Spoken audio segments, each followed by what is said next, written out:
Viens prendre ton miracle, viens chercher ton miracle. C'est le jour de ton miracle, c'est le jour de ta délivrance. Viens récupérer ton miracle que le diable avait volé. Salut à vous, bien-aimés dans le Seigneur. Nous vous bénissons de la part de Dieu notre Père, par Jésus-Christ, le seul Seigneur, le seul Sauveur, celui qui est, qui était et qui revient bientôt. C'est votre frère, le pasteur Yannick, l'esclave inutile de Jésus-Christ. Nous voulons encore partager la parole de Dieu avec vous et nous voulons parler de cette thématique de la recherche absolue du miracle, des déclarations des jours des miracles. Voilà quelque chose qui est fréquent, qu'on trouve parmi beaucoup d'assemblées et voire même aussi parmi, bien évidemment, des imposteurs, et qui est devenu courant, légion, c'est normal, où les gens promettent des miracles. Ils promettent des miracles aux gens. Ils ont fait un séminaire pour que ça captive, pour que ça attire les gens. Sachant que les gens ont beaucoup de problèmes dans leur vie. Les gens ont beaucoup de situations. Ils viennent, ils disent, viens prendre ton miracle. C'est le jour de ton miracle. Viens chercher ton miracle. Et ils font une campagne d'évangélisation ou bien ils font un programme d'église en mettant ça en grand. Et les gens, ils viennent. Certains ont apparemment ce jour-là et d'autres n'ont pas. Qu'est-ce que ça crée? Ça crée la frustration. Et majoritairement, les gens n'ont rien. Les gens viennent, ils repartent bredouilles. Pourquoi? Parce que ce n'est pas comme ça que la parole de Dieu enseigne. Et la plupart, il y a des gens qui le font par ignorance. Comme je dis, parce qu'ils ont l'intention de montrer que Dieu est puissant, Dieu est glorieux. Mais tout ça, c'est l'ignorance. Mais maintenant aussi, il y a des imposteurs, des séducteurs qui se servent de ça. Parce qu'on sait que les gens aiment le miraculeux, aiment le spectaculaire. Et comme les gens ont des problèmes, ils aiment le spectaculaire, ils veulent que leurs problèmes soient résolus. Là, il n'y a aucun homme que tu vois qui a un problème, qui ne veut pas que son problème soit résolu à l'instant T. Alors beaucoup d'affabulateurs donc travaillent de cette façon. Ils vous donnent ces titres, ces grands panneaux que vous voyez, viens découvrir ton miracle, viens récupérer. Ils savent que les gens ont des situations, des difficultés. Et la tendance vers le miraculeux, vers vers tout ce qui est superstition, l'homme aime ça.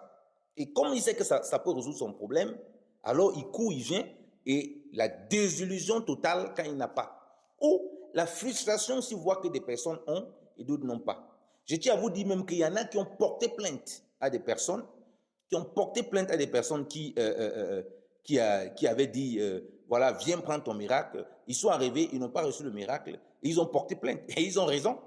Parce que si tu fais une déclaration, tu fais une affiche, tu invites les gens dans une église, tu dis, c'est le jour de ton miracle. Tu n'as pas dit, c'est le jour de ton miracle pour certains et pour d'autres, non.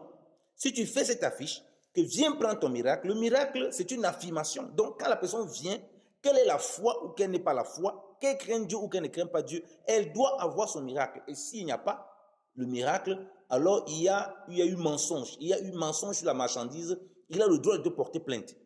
Il y en a qui ont porté plainte comme ça. Pourquoi les gens veulent toujours faire des choses qui n'ont aucun sens avec la parole de Dieu? On ne le fait pas. Où est-ce que vous voyez ça dans les Écritures? La Bible nous demande de marcher par la foi. Un homme qui marche par la foi, c'est un homme qui compte principalement sur Dieu et non sur des calculs. Ça veut dire quoi? Ça veut dire qu'il n'est pas le maître des temps et des circonstances. Si je te dis, viens prendre ton miracle, ça veut dire que j'ai défini la circonstance. Si tu n'as pas ça ce jour-là, alors j'ai été dans le mensonge. Peu importe. Après, c'est qu'on va dire derrière. On va dire, ouais, tu manquais de foi. Non, tu n'as pas eu de la foi. Tout ça, c'est de la manipulation. C'est la séduction. Il y en a, comme je dis, par ignorance qui le font. Ne faites plus ça. Si vous voulez inviter les gens, vous croyez que Dieu va opérer des miracles, ce qu'on croit que Dieu est capable de faire, parce que Jésus-Christ nous dit la parole, il est le même hier, aujourd'hui, éternellement. Mais il n'est pas dans l'imposture, il n'est pas dans la flagonnerie, il n'est pas dans des choses qui n'ont rien à voir avec sa parole. Donc, s'il est le Dieu des miracles, il n'est pas le Dieu de l'imposture, il n'est pas le Dieu de la blague.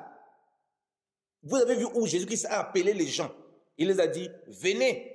C'est le jour de votre miracle aujourd'hui. Venez prendre votre miracle. Jamais il l'a fait. Jamais il n'a fait ça. Il allait quelque part, comme vous voyez à Bethsaida, qui est une piscine, dans Jean chapitre 5. Il part là-bas, il y a des malades. Il choisit un seul malade. Il demande, celui qui avait fait 38 ans malade, veux-tu être guéri? Vous voyez? Il a guéri une seule personne. Vous voyez? Donc, le monsieur ne s'attendait pas à être guéri, il a été guéri. Les malades qui étaient là, il est venu, il n'a pas guéri tous les malades. Voilà comment Dieu opère. Vous voyez Pierre et Jean, Actes chapitre 3, l'homme qui était impotent, perclus des pieds, depuis donc qui était infirme depuis sa naissance, depuis qu'il est jeune. Il était là devant le temple. Il le traversait tout le temps parce qu'il priait souvent au temple.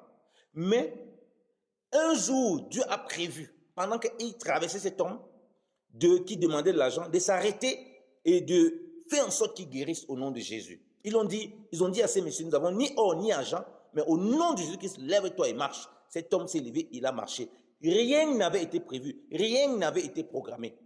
Donc si on fait une campagne, si on fait un culte, on invite les gens pour écouter la parole, on doit s'attendre à ce que Dieu peut opérer de toutes les manières possibles. Mais on ne peut pas définir ce qui va se passer. On ne peut pas. Ça peut arriver que tu viens à l'assemblée, il y a une seule personne qui connaît une guérison miraculeuse, ou bien il n'y a personne qui connaît des guérisons miraculeuses. Ah oui. Donc c'est quoi cette chasse au miraculeux, frère? Ce n'est plus la foi. Ça peut arriver qu'il y a une personne qui reçoit quelque chose de particulier de la part du Seigneur, qui n'est pas forcément un miracle physique. Quelle est cette folie, cette course, cette hérésie de tout le temps vouloir rester dans le miraculeux, alors qu'il y a beaucoup de choses qui sont simples, qu'on peut résoudre simplement, mais comme les gens ont la soif d'impressionner les autres, et comme les gens aussi ont la soif d'avoir du miraculeux, voilà comment on les dit tout, n'importe quoi, ils acceptent. On ne peut pas te dire, viens prendre ton miracle. Tu prends quoi? C'est un objet? Ce n'est pas un objet. Tu ne connais ni le temps ni la circonstance. Pierre, quand il allait, il ne savait pas ce qu'il devait faire. Il allait, il évangélise au jour de la Pentecôte. Vous croyez qu'il savait qu'il y avait 3000 personnes qui devaient se convertir? C'est un grand miracle. 3000 personnes sont converties à la Pentecôte. Rien n'avait été prévu. Le jour même où le Saint-Esprit est descendu sur eux, aucune personne ne savait que ce jour-là, il devait descendre. Bien aimé dans le Seigneur. Comment est-ce que vous faites des programmes et vous dites déjà à l'avance que les gens vont recevoir des choses et qu'ils viennent parce qu'ils vont recevoir. Et ils ne reçoivent pas, ils sont frustrés. Parce que ce n'est pas le modèle du Seigneur. Voilà pourquoi on voit le Seigneur, à un moment, il traverse des personnes, à un moment, il va à un endroit, mais il ne guérit pas tout le monde. Il guérit une personne, il s'en va. Pareil pour les apôtres. Donc c'est comme ça que Dieu travaille. Dieu demande de marcher par la foi. Il dit dans 2 Corinthiens chapitre 5, verset 7, nous ne marchons pas par la vue, mais nous marchons par la foi. Nous marchons par la foi et non par la vue. Quand on marche par la foi, donc, on s'attend à Dieu.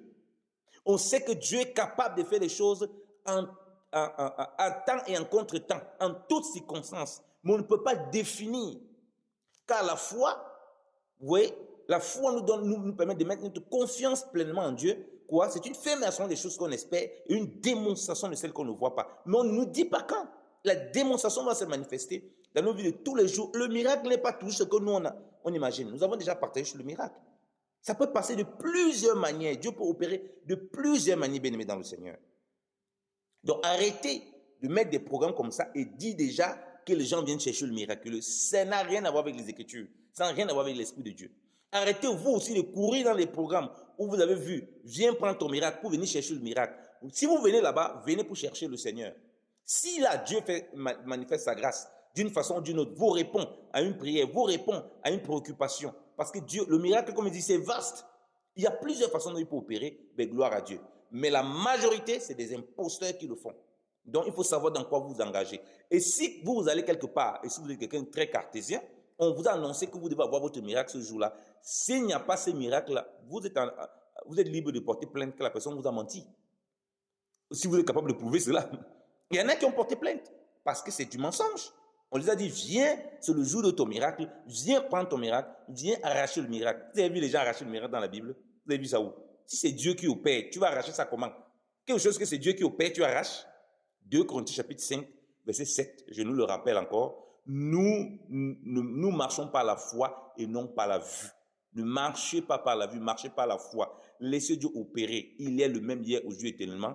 Même dans votre chambre, il peut opérer un miracle. Il vous guérit, il vous restaure, il fait plein de choses. Attendez-vous au Seigneur en toutes choses, que ce soit en solitaire, que ce soit en assemblée. La paix de Christ soit avec vous, au nom de Jésus-Christ de Nazareth. Amen.